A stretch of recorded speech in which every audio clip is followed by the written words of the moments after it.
if you take the long view of history on the relationship with Afghanistan, on the border, sorry? The question of the border, the Durand Line, the policy by and large was keep the tribes happy and keep the frontier protected. When it came to the question of Pakistan, the Congress High Command, for all its desire to stand up for the Congress government and the NWFP, saw wisdom in not rocking the boat and letting NWFP, then NWFP, now Khyber Pakhtunkhwa, join Pakistan. Pakistan's entire policy was to use the Muslim card, the fact that there was a common bond with the tribesmen, to its advantage. The British had to pay huge quantities of money to keep these guys satisfied. Of course, Pakistan continued that policy, but did take advantage in the initial years, and in fact for several decades, of the tribesmen by and large disposition, pro-Muslim disposition. They had certainly no desire to join India. So the question here is that I'm referring to, now that we talk about America departing and Pakistan and America being in a zero-sum game, and India being in a zero-sum game in Afghanistan, and we have a specialist sitting right there, Ahmed is sitting in the back, Ahmed Rashid, who knows much more than I do about this. I can only say that it makes no sense given the longer history. The longer history was to keep the frontier, which was always restive, basically happy, which meant that it would be easier rather than the tribesmen having to deal with non-Muslim governments, it would be easier for them to deal with Muslim governments. So I think that this notion now that this has become a major problem between the two countries requires some reference to history, just in little parts, little bits. Two people I would like to quote. 6 years before Pakistan appeared on the map of the world, Pakistan's founding father, none other than Muhammad Ali Jinnah, denounced the Indian National Congress and right-wing Hindu organizations for hysterically treating the proposed Muslim homeland as if it was a nightmare or some dangerous animal. Pakistan has been there for centuries, he claimed. It is there to stay today. It is there today, and it will remain till the end of the world. It was taken away from us. No one could prevent Muslims from claiming what is our own. Jinnah saw no inconsistency in making an apparently separatist claim to territories in the northwest and northeast of India and vowing never to let Muslim minorities elsewhere in the subcontinent becoming vassalized by the Hindu majority. At the same time, he emphatically rejected concerns about Pakistan's inability to ward off a potential invasion from the northwest. European powers, including our British masters, invaded India from the coasts. Air and not land or sea power had in any case become the decisive weapon in modern warfare. Hindus and Muslims had to live as good neighbors and jointly tell the world, hands off India, India for the Indians, unquote. While warning against attempts to bring about a forced union between the two countries, which he always referred to as Pakistan and Hindustan, and not Pakistan and India. India, of course, included both Pakistan and Hindustan. Jinnah made it plain that Pakistan was, quote, always ready to come to an understanding or enter into agreements with Hindustan as two independent, equal sovereign states, in the same way as we may have our alliances, friendships, and agreements with any other foreign nation. Now, the difficulty, of course, has been that these ideas, the notion of Pakistan's, sort of chronic hostility from India, Pakistan being on the receiving end here, has made it very difficult for new ways of thinking ahead.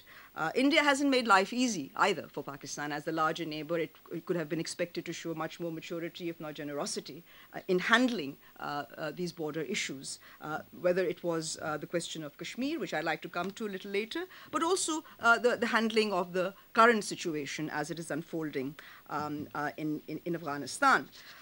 In this respect, I think it is worth reminding ourselves on the question of Afghanistan, the words of none other than the poetic visionary of Pakistan, Muhammad Iqbal, who had anticipated the potential dangers from a restive tribal belt bordering Afghanistan when he rejected criticisms that his proposal for a Muslim state, which he enunciated in his Allahabad address in 1930 would weaken India's frontiers, would leave India indefensible. And I think this is extremely important for our current scenario. In fact, Iqbal argued it would eventually solve the problem of India as well as of Asia, since a series of contented and well-organized Muslim provinces on the northwest frontier of India would be the bulwark of India against the hungry generation of the Asiatic mainlands. Unquote. So the point is that here again we have another different perspective which has been lost sight of in the obsessive dimension of nation states and how they envisage their national security. If you take a longer view of the history of the region to try to come to terms with how matters could be settled, I think the question of the frontier, which was always at the forefront for the minds of, for several key minds of the subcontinent prior to partition, I think you can go back and find some answers there. But of course, there's an intrinsic connection, at least in the Pakistani mind, between the problem of, the very pressing problem of an American presence in Afghanistan, which casts a very long shadow on something else that matters very greatly to Pakistan, not because of rhetorical reasons alone, but because it is a real issue, and that is the ongoing humanitarian tragedy in Kashmir, which really poses a major challenge. So they are connected. There's always been an intrinsic connection between Afghanistan and Kashmir in the Pakistani mind ever since its inception in 1947.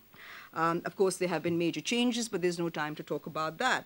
So the question is that even today, that the link is there. The issue is, why is there such an inability on the part of India and Pakistan to come to terms with Kashmir? I do think that the earlier, the main problem has been that Kashmir is treated as a real estate dispute, as a territorial dispute, not about how the people of that region can be accommodated within the rubric of India, or for that matter, Pakistan. And I think the fear that somehow it will mean Kashmir being given to Pakistan, or Pakistan fearing that it will be formally absorbed, is becoming, has been the major problem. But there's no reason why we need to think about Kashmir in those ways as well. Again, a reference to history will teach you that the problem of Kashmir, first of all, is a very modern creation, first of all. It was created in 1846 at the time of the Amritsar Treaty. With the end of the Sikh state. Is there a problem? Sorry, I was trying to understand what's going on. So Kashmir too is a recent problem. It was and has been aggravated by the nature of the decolonization process. But the real issue that has finally, which has really been the root cause of India and Pakistan's nightmare, has been the issue of a rather thoughtless borrowing in the first instance, and then embracing in a very major way a concept of sovereignty that was developed in Europe for European purposes, and which Indians and Pakistanis have absorbed and made it into their sacred emblem. And this is the non-negotiable idea of sovereignty, where sovereignty is monolithic, it is non-negotiable, whereas if you look at the history of the subcontinent based on shared and layered sovereignty, I mean, the Mughal emperor was the Shehenshah, but everybody else was an emperor and a king, even down to the village level. This idea was eliminated by the British. They did the same in the case of Kashmir. Kashmir too was an artificially created state after 1846, and its power stemmed from getting rid of the lower levels of power. The Dogra state built itself on that basis. Now that notion of unshared sovereignty to be exercised for the benefit of, in this instance, a dynasty or a few, has resulted in a scenario where the European idea of a monolithic sovereignty has become divorced from a more popular idea of sovereignty, an idea of sovereignty that keeps pace with the people's aspirations. The moment sovereignty becomes divorced from what people feel is legitimate rule, that sovereignty becomes more of a kind of an idea that needs to be put into a museum. It's not a live idea anymore. And India and Pakistan are both really stuck to this old idea of sovereignty at all costs. If you look at the dominant narratives in both countries, it's about sovereignty, and nobody gets up and says, well, what are you really talking about? In the case of Pakistan, taking American aid or Western aid and then talking about sovereignty is a long stretch. A country that pays 9% of its people pay tax, the rest comes in aid or has come for several years. It doesn't make much sense to talk about sovereignty, but what I'm trying to point out is sovereignty is intrinsically related to the aspirations of the people, and they change. And the challenge for those who are exercising sovereignty need to ensure that they are able to have credibility, legitimacy. So simply being stuck to an idea of sovereignty that cannot be changed, where any assertion of regional dissidence or any assertion of regional aspiration is called secessionist or treason, that's a major problem in the thinking of this part of the world. It has something to do with politics of expediency. Partition would never have happened if the Congress had been prepared to have a more shared idea of sovereignty. And that was what really the Cabinet Mission Plan was all about. But that was rejected. It was rejected because you couldn't really share sovereignty. You couldn't have layers and layers of sovereignty. The Cabinet Mission Plan was based on a three-tiered system: federal at the top, provinces, groups of provinces in the second layer, and then, of course, the actual provinces at the bottom. But it was not allowed to work because it was deemed to be impracticable. Now, I think you might say that it has been better for India and Pakistan to be completely separated, etc., and all. But the issue here is that the idea of sovereignty intrinsically related, I mean, a non-negotiable monolithic sovereignty related to hostility between India and Pakistan, a zero-sum kind of a scenario, has resulted in deep stresses not only within India, in this instance vis-a-vis Kashmir. I mean, there are others. There was earlier, there was Punjab, there's been Assam, there are many other parts that have also had their problems with the central government. But in the case of Pakistan, because it's a smaller country, because it came about in 47, there is a sense that any amount of weakening or altering of the old idea of sovereignty domestically will result in a breakup of Pakistan, whether it's Balochistan, whether it's Sindh. But in the case of India, Kashmir has become India's great sort of emblem of India's ability to hold together. It's an ironic scenario. By sticking to a non-negotiable attitude towards sovereignty, the Kashmiri people talk about azadi. What does that azadi mean? Azadi means many things. Azadi doesn't necessarily mean that you want a flag that you want to fly in the UN, have a separate seat. Azadi is a state of mind. Azadi is the sense of being free in your own home to carry on your life and build a life that is consistent with your aspirations. That is azadi. But the impossibility of allowing this popular conception of Kashmiri sovereignty to really sort of be reconciled with the broader Indian rigid idea of sovereignty, which is propagated by South Bloc and, of course, many other bureaucracies in India, has made it very difficult for India and Pakistan to move on.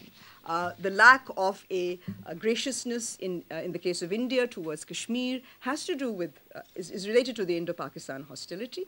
But if we are able to move on, both recognizing that sovereignty does change, even Europe, the very originator of a monolithic, non-negotiable Westphalian idea of sovereignty, is today talking about shared common unions.